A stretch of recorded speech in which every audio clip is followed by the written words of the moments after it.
Well, I have Jeff Wigman with me today, and he began exhibiting with increasing frequency since moving his studio to upstate New York.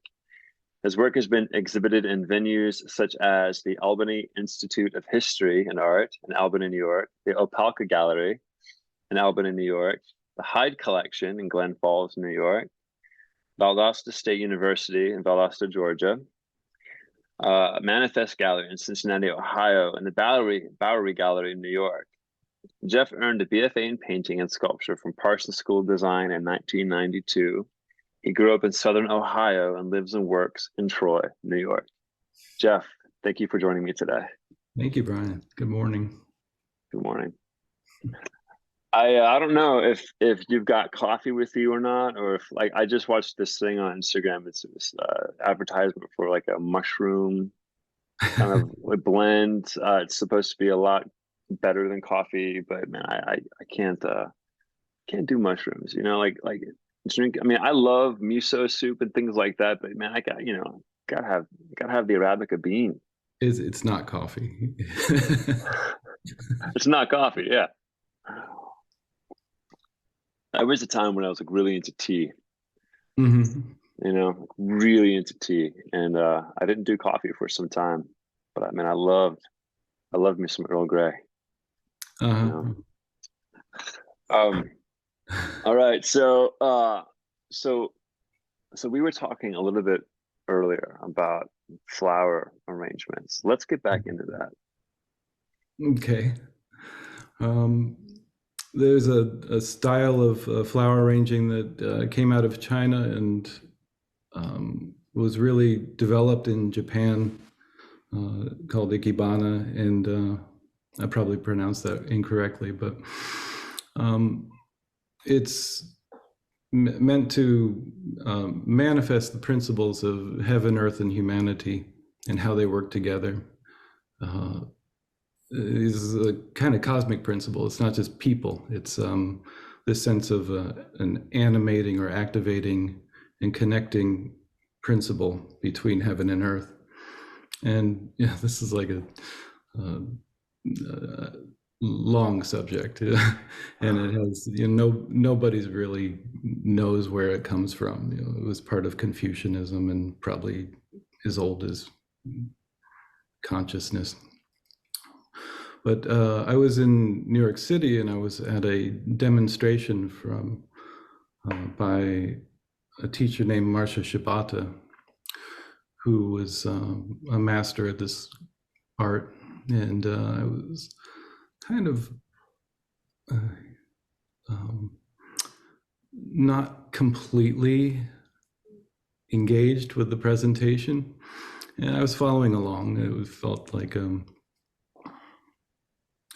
there was something there, but I was also kind of in my head watching this happen. And she was describing the principles of how you first set up the space of mind, the space of the unconditional space, and then the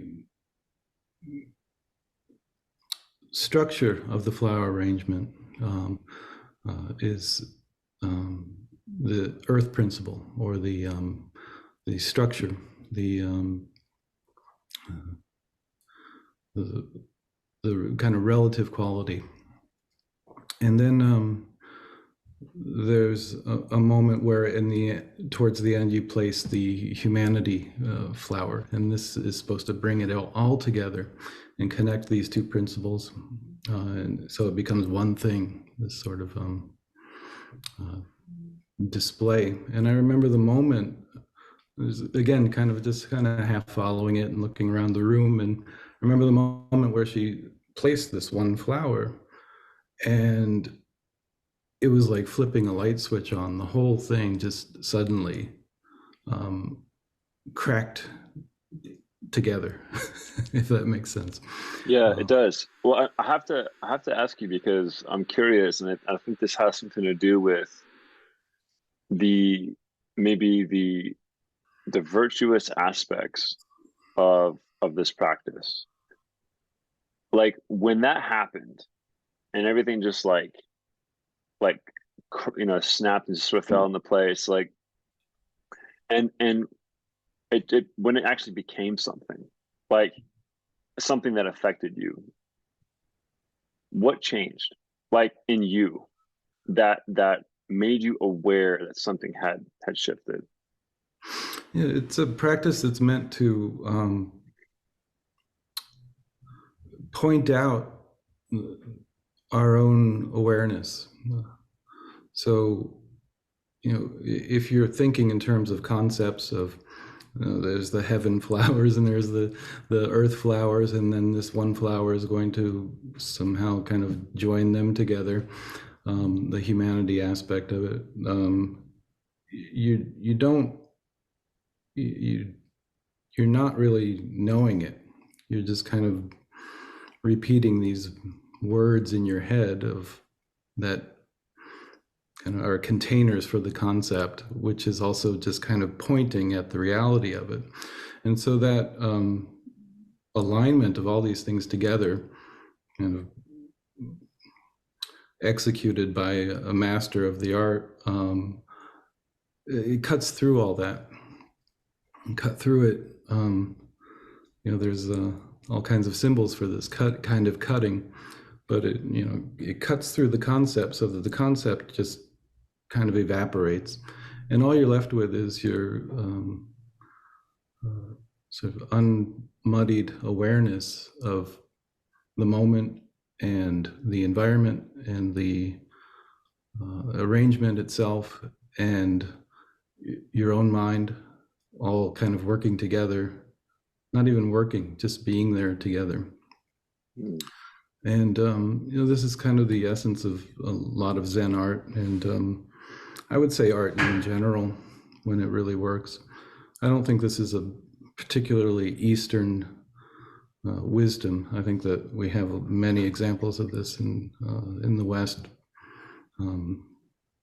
starting with, not even starting with, but documented in Greek philosophy and through the Middle Ages into the modern era. That was something that I was wondering, if you thought perhaps, or felt that as opposed to it just being like an Eastern concept, but maybe something that is shared as like a human, I don't want to say trait, but something that, like an expression, some like something that we, in a sense, are something that is maybe a close, like one of the closest aspects to what it means to be human. Like how we strive and sort of yearn for harmony, and like harmony in things, and why, we in some sense are well, we're bothered by things that break, right? Like by brokenness. When things break down, there's like a real, sometimes it depends on what it is, but there can be a deep disruption or disturbance, you know, like a discordance of like the mind, the body, and the soul, like, and so I wonder if if you feel that this is something that's sort of inherent in all forms of expression, like whether it's art, whether it's in business management or business systems, right? Whether it's like an expression like of society or culture, and how we operate, within these systems. What do you think about that? We're a finite resource, and I think that for artists, that's even more of it's more in our face. We can look at the dates of our artists that we admire, and often shamed by their accomplishments. And when you look at their ages in the books, and it's like, wow, they did that at 23. And Yeah, then we look at yeah. our own work, and then we count on our fingers, how much more we can do. There's this sense that we are really just here for a moment. And Yeah. what do we do to, in the face of that radical impermanence, what do we do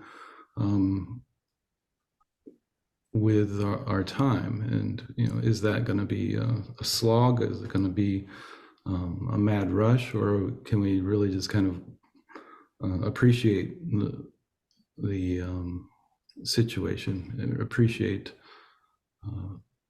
the connection we can make to really going beyond the day to day. There's this sense that art can be a kind of a gate into something that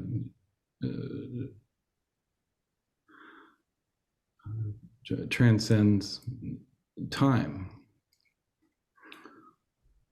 And so we can look at our own seeming existence and realize that, we're not really here. We're not, even if we, make a painting and we think, I've done everything right and it should last, 500 years easy without any major flaws, well, what is 500 years really? So, Yeah. So there's this view that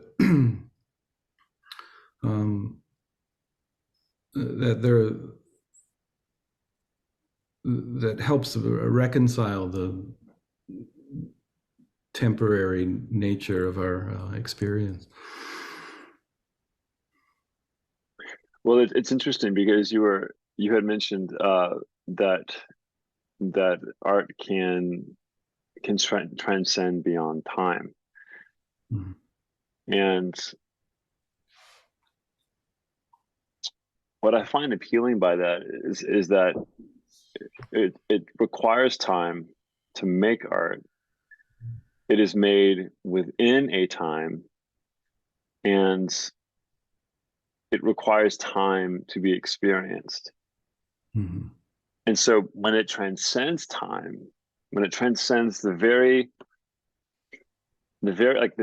thing that it's needed for its existence, what is that pointing to?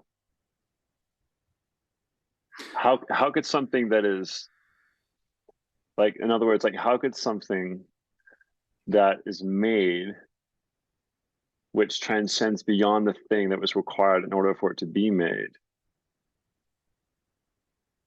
what is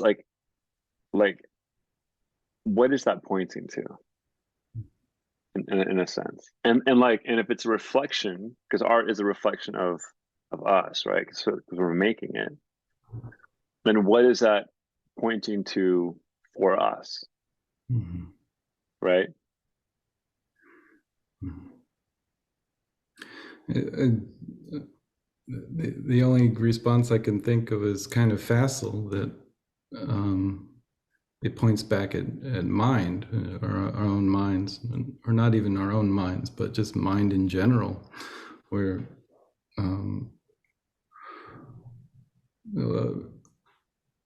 I had a friend who was very much concerned with modern theory, and I remember him saying that we have no way of understanding what people in the Middle Ages were thinking. We have no idea why they were making the things they were making. There's no way to know. That conceptually we were so remote from them, separated by centuries of forgotten culture, and the way we use language is different. And even if we knew the words, we would never really understand what was in their mind. And meanwhile, I was looking at drawings from 500 years ago, 2,000 years ago, the cave paintings or whatever, and this in Cincinnati Art Museum, there's a little green frog, carved frog from Egypt, and I think that when you drop language, when you drop this idea that meaning is trapped in culture and trapped in language and trapped in these very temporal concepts, uh, then we can know what was on the mind of that artist. We can recognize that understanding. Yeah. And that creates this like free flowing bridge, you know, where we're just right direct transmission from one mind to another. Because when an artist is in it completely and genuinely, you know, there is no starting or stopping. It's kind of like easing into something that doesn't have a beginning or end. And so I'm always looking for that in artists who somehow were able to kind of lose themselves in the art, where you can see that, you know, they're not concerned with ambitions, you know, that they are just absorbed into the activity. And you know, you can compare a lot of different artists who are doing the same thing, the same mode or the same genre or the same tradition, but some of them just seem genuine, you know. Yeah. Like they were not coming at it from this level of calculation or manipulation or you know, checking off check boxes. Yeah. They were doing it from kind of the inside out. Ooh, So, I really like that. What you just said, doing it from the inside out. I I think that's why, like, there was a time I've spent most of my time when I was teaching, taught a little over more than 10 years, and the majority of that time was spent teaching, like, you know, higher ed, like in academia. And there was a short window of time when I was working with students who, because we opened up an art school where I used to live and ran it for like 3 years. And during that time, we made it available for children, and to work with. I mean, it was children, teenagers, and adults, you know, all that. Um, but we developed curriculum for children, and I was amazed. I was blown away, because what we were asking them to do, essentially at its core, was the same exact things we were asking college age students to do. And they had the capacity to meet those requirements, but they did it, as you said, from the inside out. And it came across as an expression that it was so authentic, and uncalculated. You know, obviously there were schemas and things like the schematics and things that were influenced. Like, we always have external influences, but they were still of the particular age, you know, in their development, where the way that they would approach something was very much like that. It was simple and direct and honest, you know, and which made room for this. It was a very natural expression. It wasn't forced. It wasn't, you know, it wasn't like this level of awareness that, oh, I gotta really, you know, strip myself of all these things so I can really be present and be mindful, all that stuff. They just were already. Um, it was simple. It was, you know, honest, and the expression that, and in the work was so powerful. Quality of line, placement of shape, like the distortions of form, you know, the awkward distortions, and you know, the way that they drew, or the way that they would paint. uh it was a distortion that brought so much pleasure to me as a viewer, because because it in a way transcended the form itself, and it got to something that was much more like it was much more human to me. Mhm. It wasn't just being mechanically mimicked or recorded. It was like, oh yeah, I related to that form like that too, and maybe I still do, right? But now I just dress it up. I've learned how to dress it up. I've learned how to make it more complicated in a way, you know.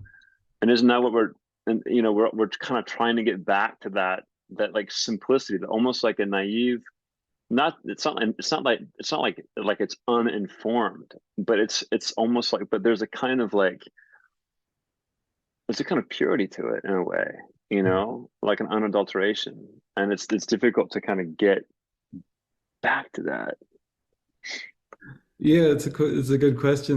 Like, do you just try to drop your your complexity? Do you try to drop your collected knowledge, or do you go through it? You know, like so. You look at the guild system, and the artists were so trained. It's almost inconceivable how well trained they were, and how, you know, we're not used to thinking about putting thousands of hours into just training, you know.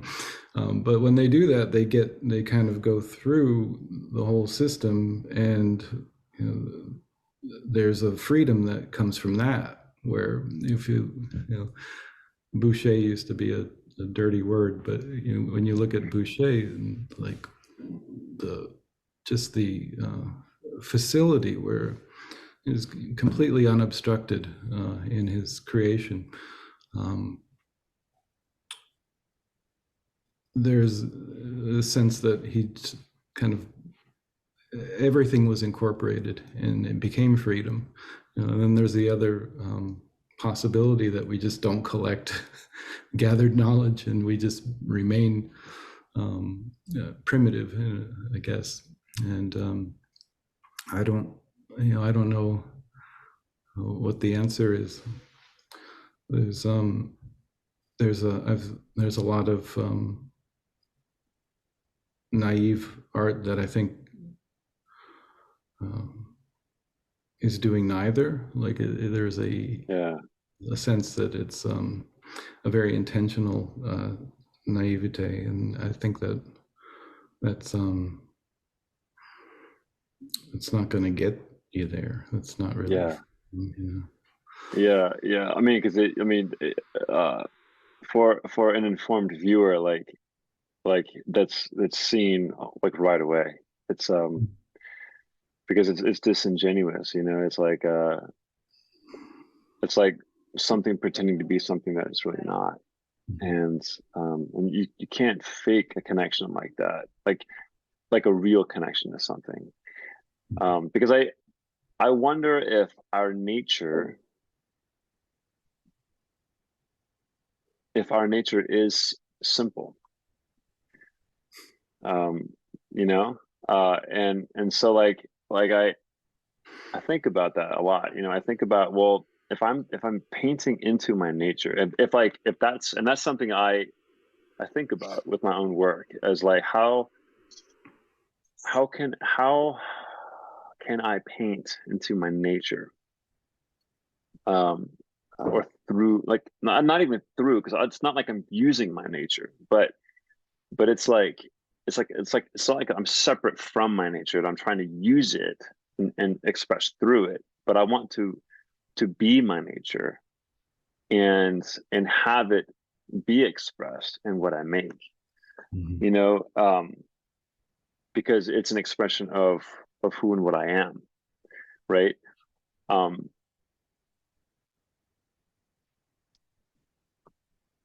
so I wonder, and it seems to me the closer I get, if in fact it is me getting closer, or maybe it's just a rabbit trail, and I'm getting further and further away, and I don't realize it. Maybe I'm just delusional, you know. But if I am getting closer, there is a simplicity that comes through the work, where and the simplicity doesn't mean that it's not sophisticated. It just means that it's not as complex. It's not as complicated. and it seems to me that what I'm really going after is the way that I understand my relationship to things, or just things themselves, um, in their essence, Mhm. or their essences, right? Like their essential qualities, like uh, their essential expressions. Mhm.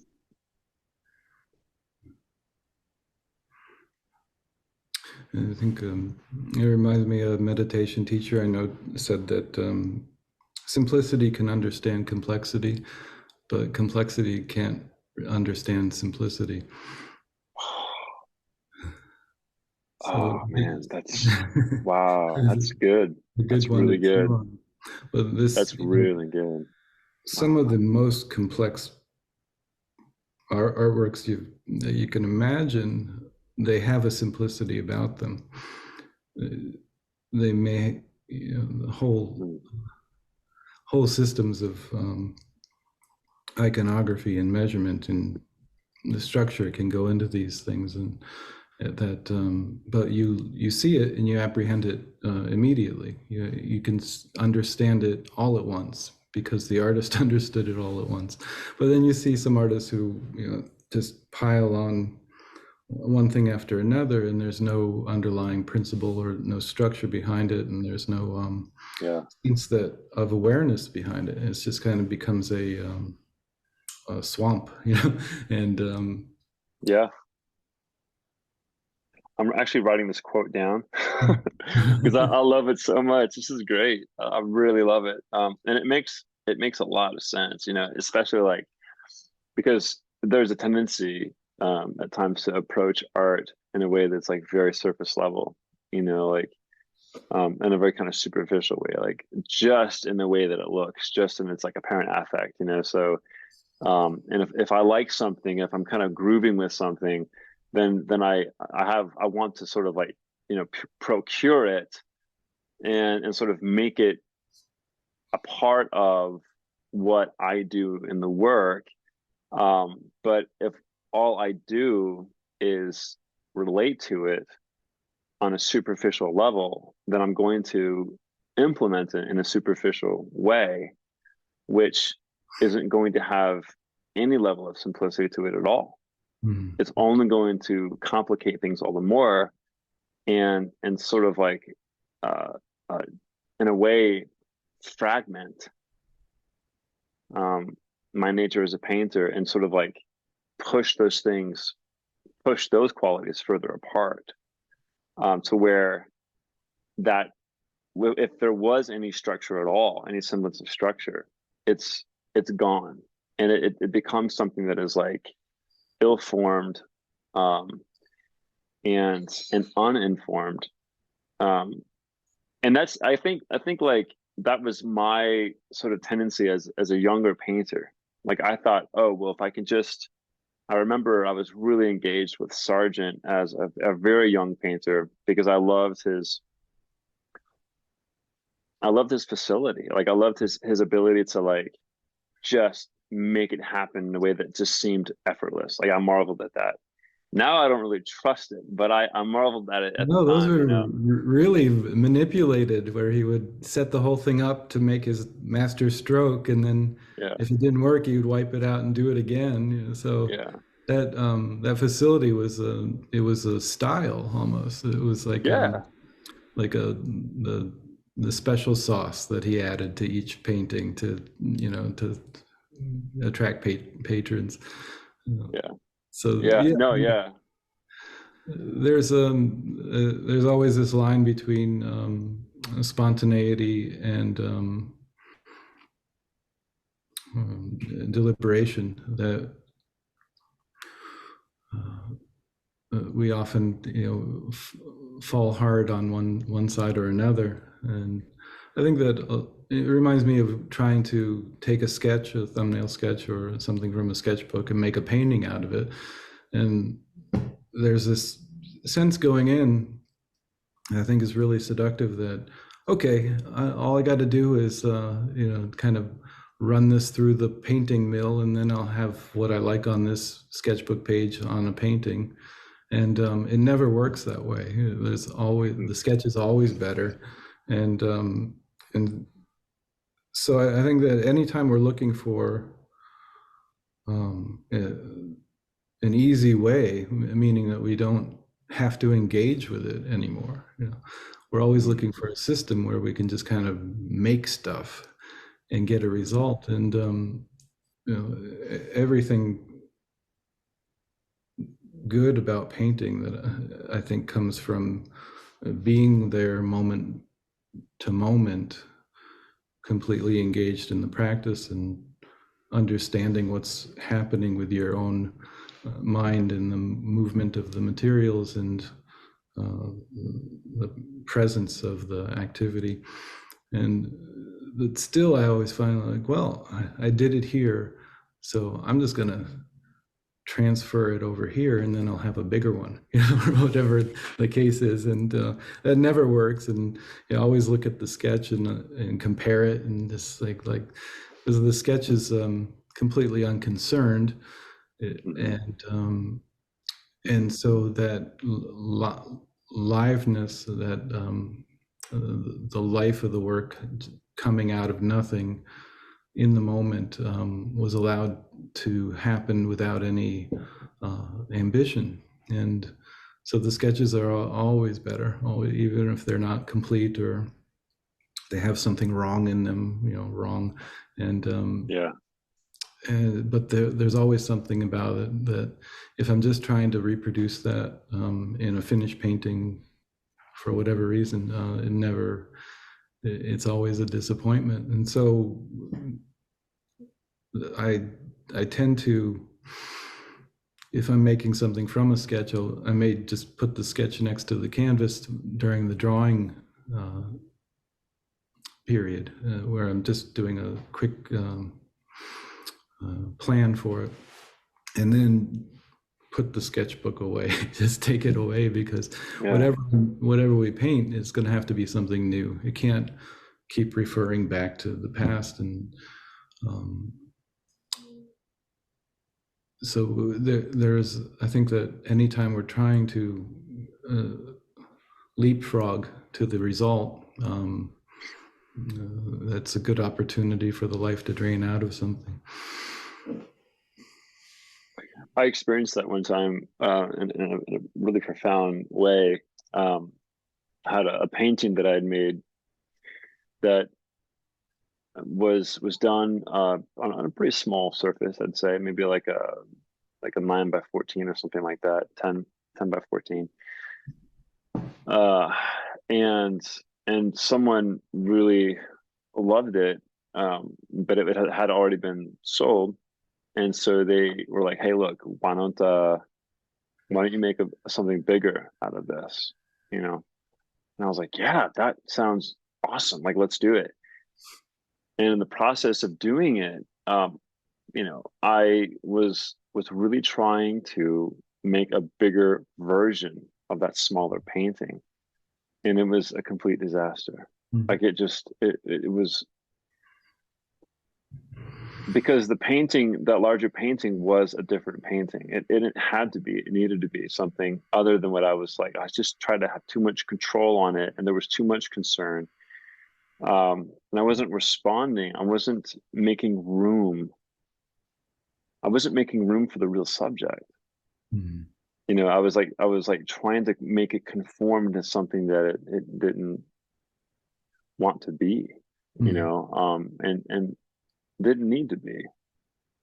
And yeah, man, I watched the vitality leave that painting, and that led to a crisis, right? Because it's, first of all, it's big, right? And like, I feel like bigger paintings, when they're in that place, like it just feels so much. It feels like a more severe problem. Like like the intensity of the affliction, it just feels so much more severe. And it's like this. I mean, it's incredibly disrupting to sleep and all kinds of things. And it forced me to really have to I had to reposition myself and sort of reestablish a relationship to the painting that then provided room for it to become what it needed to become. Mm-hmm. And it had nothing to do with that previous painting, that smaller one, you know. And at the end, when the end was reached, at some point, didn't know if it was going to happen, and I don't even know if it really truly did happen. If I had it now, I would do some things differently to it. That's without a doubt. I would paint it very differently now. But at the time, I took it as far as I could, and it had some vitality to it, Mm-hmm. but the energy was different than that other painting. And I'm sure when the person who commissioned me to do that received the painting, I think they liked it, but I don't think they liked it in the way that they did that smaller painting.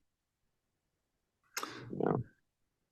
Yeah, if we're not responding to what's in front of us, then it becomes very automatic, and you can tell, like Yeah. it's like reading calligraphy. You can tell where the mind of the calligrapher was. I'm talking about like Chinese calligraphy. I happen to live with a Chinese calligrapher and painter, and so I don't read Chinese, but I can look at her calligraphy, and I can read where her awareness was just by looking at, and you can see where things switch and things sort of hold the energy, and then she'll do several words, the same word multiple times, and some of them don't hold together as well as others. And so there's a sense that what we're making is a reflection of our own awareness, or even just a mirror of our own awareness. And so we can look at a work of art and see the mind of the artist, without words, without analysis. We can tell, where that person's mind came from. I'm reading about Bruegel a lot, Pieter Bruegel the Elder, and is a really fascinating lineage, because he was this singular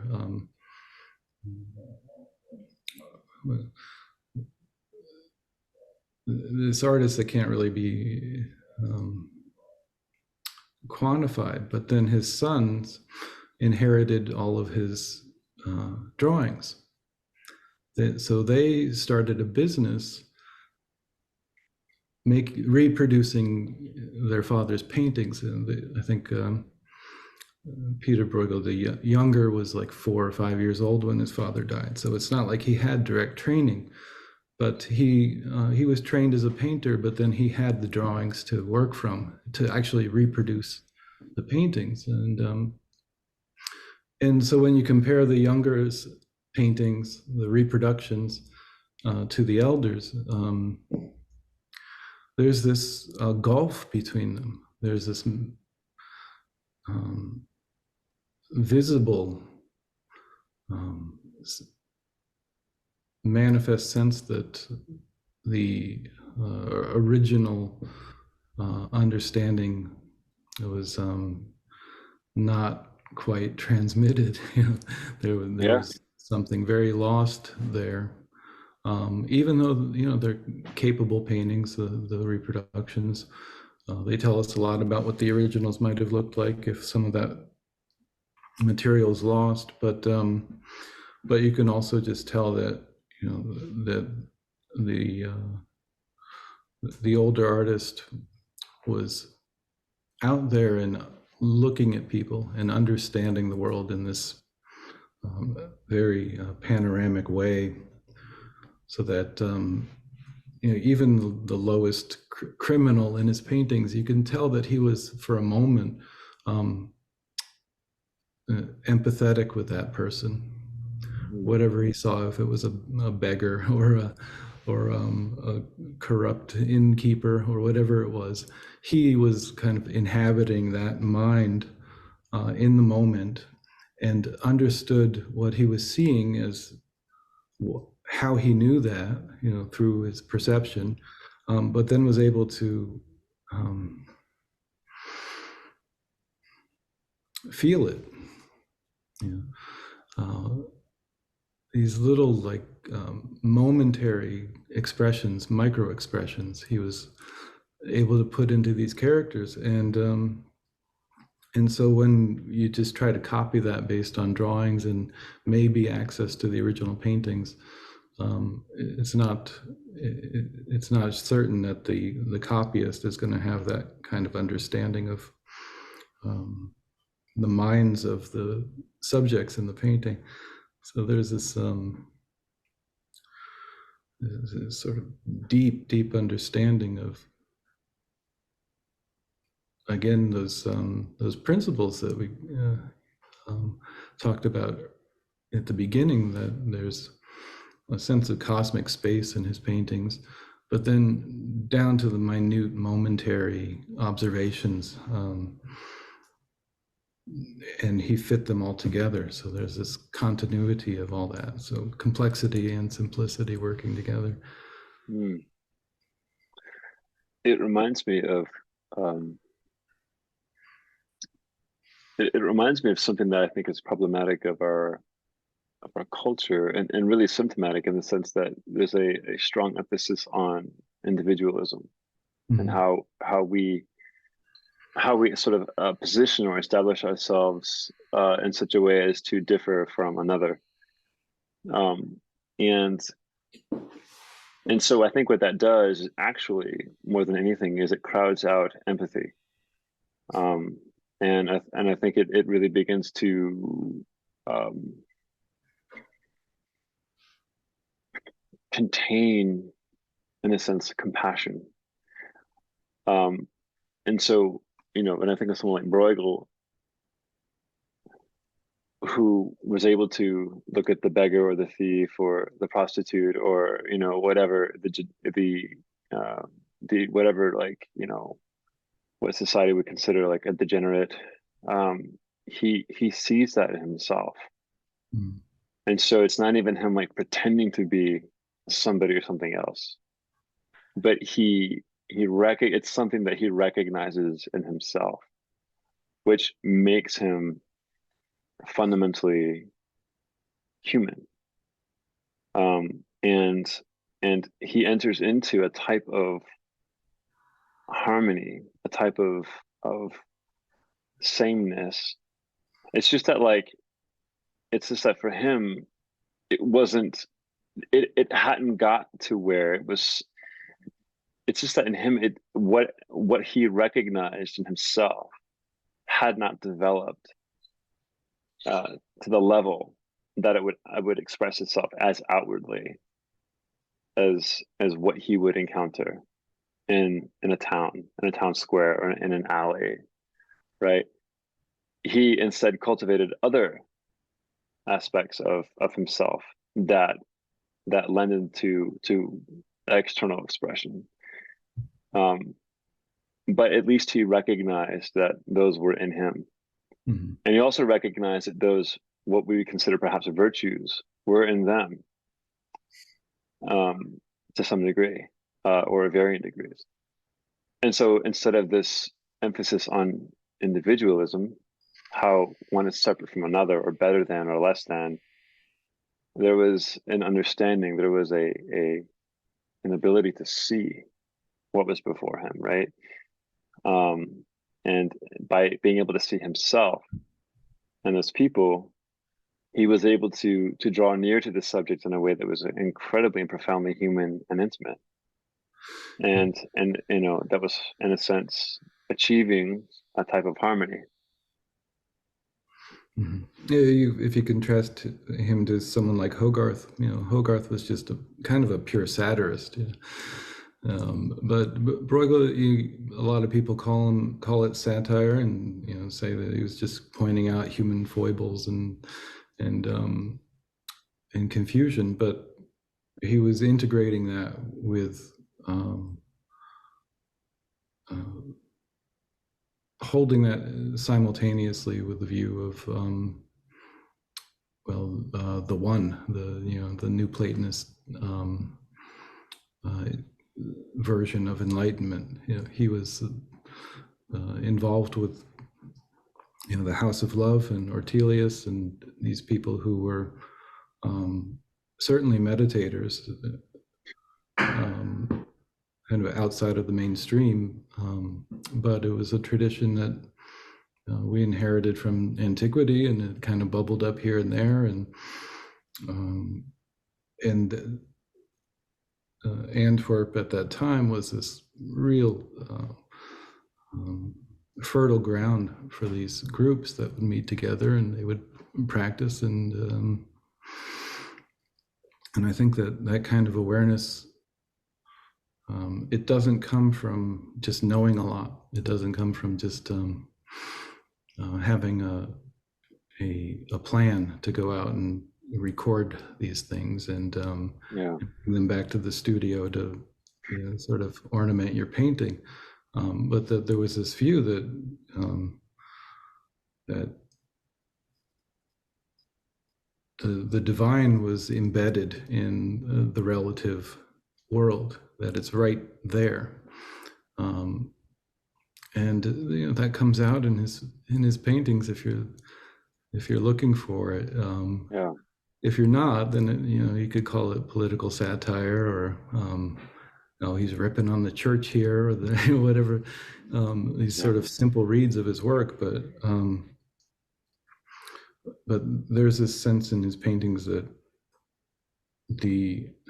almost like Ikebana, that they are manifestations of the very principles themselves, down to his painting style, where it's like moment by moment attention, not to style it, not to make it prettier like the Italians might do, or more graceful, but it's just these moment by moment perceptions that he notes, that he recognizes, that this is what that bark on the tree looks like, and this is what that smirk on the soldier looks like, and so all these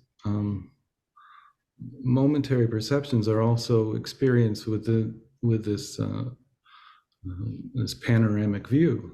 There's always this massive space in his paintings, which I think are not just metaphorical, not just symbolic, but I don't know if have you ever been to Amsterdam and gone to Vienna and gone to the Bruegel room in the I haven't had that chance yet.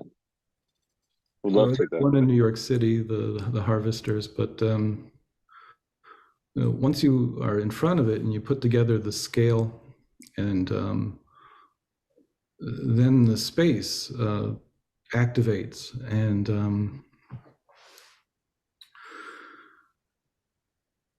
it has an effect on your mind. You start to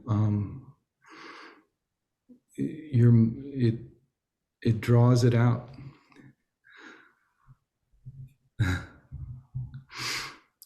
So that your mind is doing the principle, so that you're not just reading it like perspective, but that if you go up to a mountain peak and you look out, it feels different than sitting in a 10 by 10 room.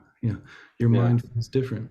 It's there's this transformation, and so he understood that really well, and so he was able to construct these paintings in a way that kind of brings you out, brings your awareness out, and then it's filled with all the multitudes of detail and everything. But first there's this sense of just like openness, like really magical. So this, um, so let's tie this back into Ikebana, like this practice of flower arrangement, like arranging flowers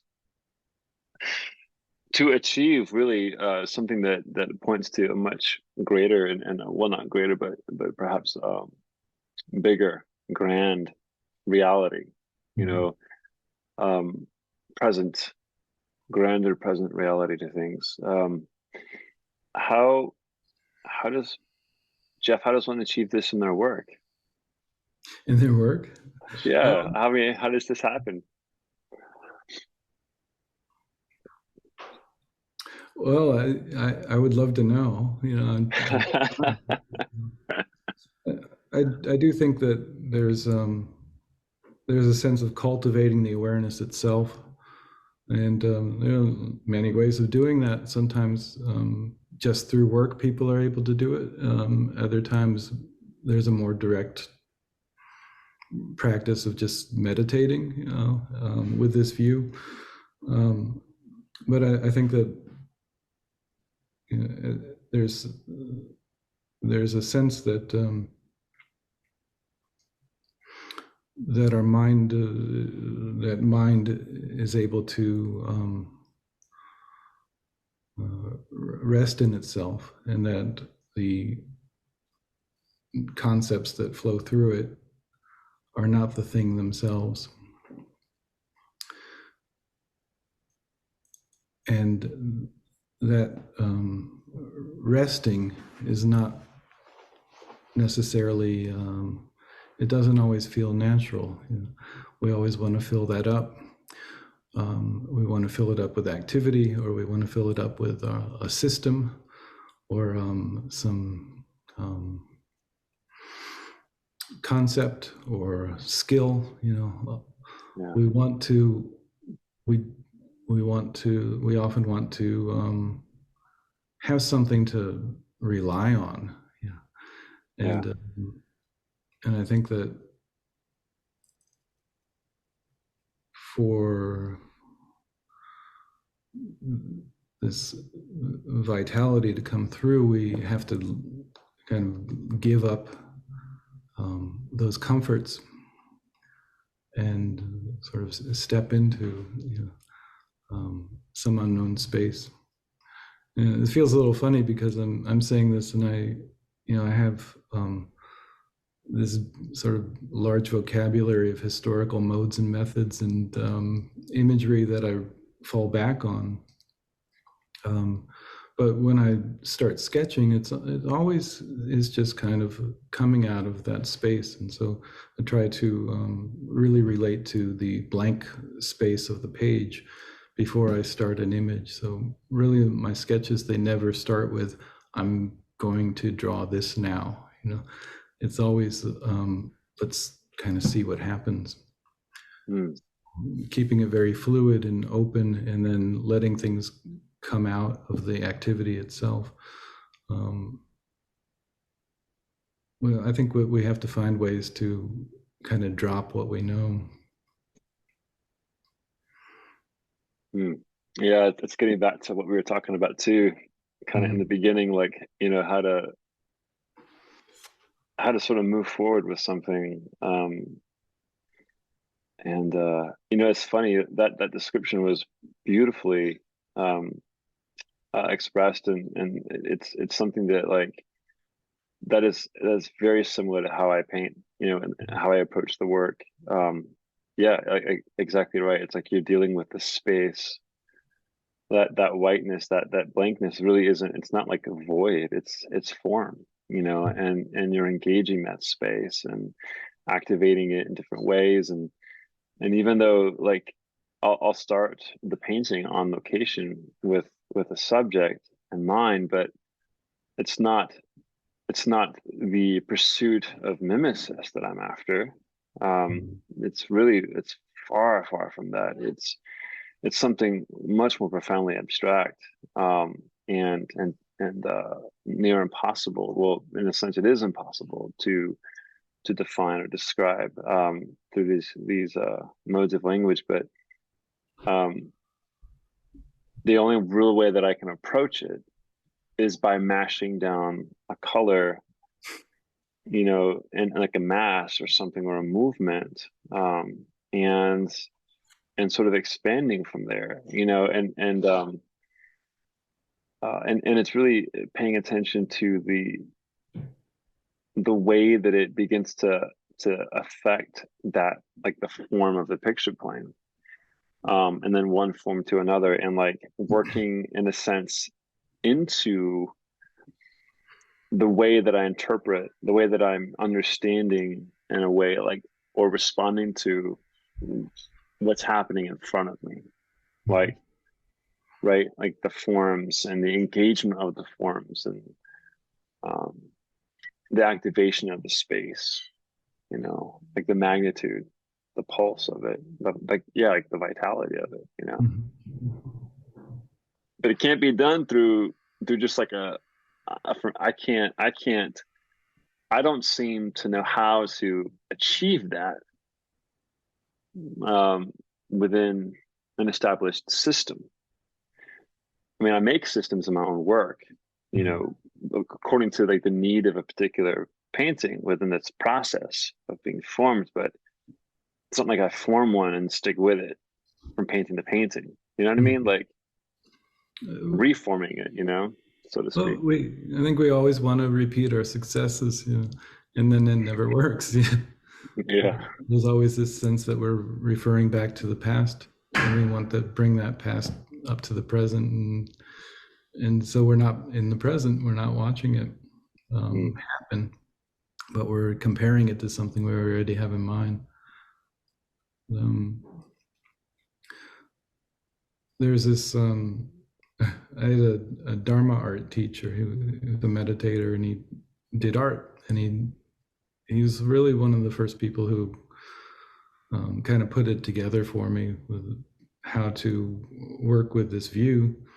And he had this process that he was taught from another teacher who put it into a kind of system, but it was a system that kind of undoes that system. And it has a lot to do with first relating to that space, you know. So when you read the old art manuals, they talk about gesso with this sort of reverence. You know, there's a sense that they just love it. That when they prepare it, there's this sort of sacred quality to the gesso, and this teacher of mine, he taught this the same thing. His name was Jack Nyland, and so the first step of this of making a work of art was to first relate to that space and to really kind of sit with it until you didn't see it as a surface, so that you were relating to it the way your mind would relate to looking into the sky. And then there's this sort of in and out breathing of making it big and small, and then waiting for a spark. And at some point you put a mark on the page, and then you start responding, and then that sort of builds and builds, and then it's a matter of kind of holding the chi of it, holding the energy, so that if there's a place where things are getting like an eddy, where the energy just gets stuck, you want to undo that. You know? And at some point, this was described as when it's finished, it has its own color. Like not just the thing, you know, that the whole painting becomes like a color. And the way this was described was like walking around at night in a suburban neighborhood, and you see the houses and the TV is on, and the TV is like glowing out of the house. And there's this sense of sort of unity and completeness to that, where it just holds together as this, you know, multiple perceptions, but it holds together as one thing. So there's this moment where the painting is kind of saying, you can stop now, you know?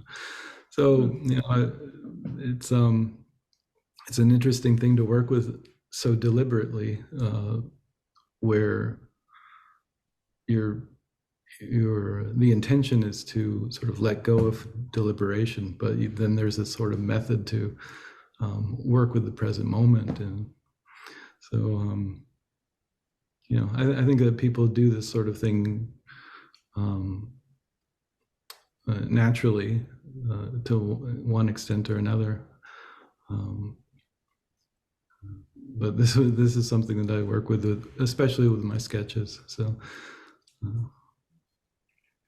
Yeah. Jeff, I wanted to thank you so much for talking with me today, and it's been great. It's just been wonderful. It's funny because we were just before commenting that we had met each other back in 2017, and in many ways, like, kind of started this talk, uh-huh. right? Briefly back then, and now we have the chance to kind of like continue on with that dialogue, and it's been great. I've really enjoyed it. Well, thank you. This was really fun. It's such a great idea. Um, Thanks for being a part of it, man. You're I really welcome. appreciate it. Yeah. I'll see you around. Well, hey, you've given me a lot to think about, and I'm going to go spend some time with Bruegel after this talk. So, Good. Yeah, let me know if you ever want to follow up. I'd love to. Okay. Yeah, that'd be great, man. All Good. right. Well, hey, enjoy the weekends You and too. take care, man. Thanks. Bye.